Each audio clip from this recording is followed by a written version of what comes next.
గుడిలో ప్రదక్షిణాలు ఎందుకు చేస్తారో తెలుసా? సాధారణంగా గుడికి వెళ్ళిన కొందరు భక్తులు ప్రదక్షిణాలు చేస్తారు. కొందరైతే ఆత్మ ప్రదక్షిణ చేస్తారు. మరికొందరు దేవుడి చుట్టూ లేదా గుడి చుట్టూ ప్రదక్షిణాలు చేస్తారు. ఇలాగా ప్రదక్షిణాలు 2 రకాలుగా మనం చెప్పుకుంటున్నాం. అసలు ఈ ప్రదక్షిణాలు ఎందుకు చేస్తారు? మనిషికి ఏదైనా కోరిక ఉంటే మనసులో దేవుడిని ప్రార్థిస్తూ తన కోరిక తీర్చమని దేవుడికి ఇష్టమైన నైవేద్యం లేదా కొబ్బరికాయ కొట్టి ఆర్థిస్తారు.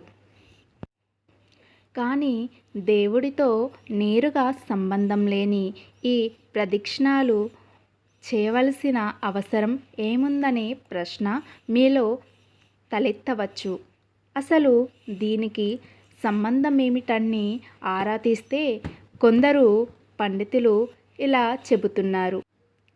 మనకి కనిపించే సృష్టికి ఆతిథ్యమిస్తున్న భూమి తన చుట్టూ తాను ప్రదక్షిణాలు చేస్తూ ఉంటుంది.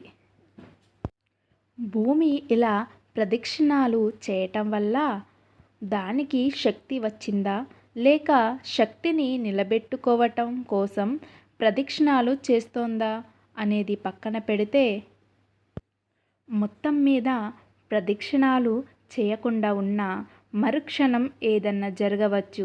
సృష్టి మొత్తం వినాశనం కావచ్చు. అలాగే సూర్యుని చుట్టూ భూమి ప్రదక్షిణం చేస్తోంది.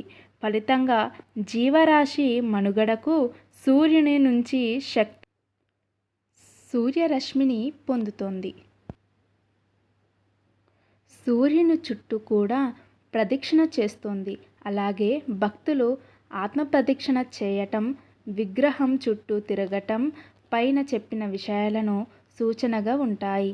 ఇలా భ్రమణం చేయటం ద్వారా మన జ్ఞానానికి అతీతమైన శక్తిని దేవుని నుంచి పొందుతారు. ఇలా మనస్సుకు, శరీరానికి కూడా మేలు చేస్తుంది. తద్వారా మనిషికి ప్రశాంతత, జ్ఞానం పెరుగుతాయని పండితులు చెబుతున్నారు.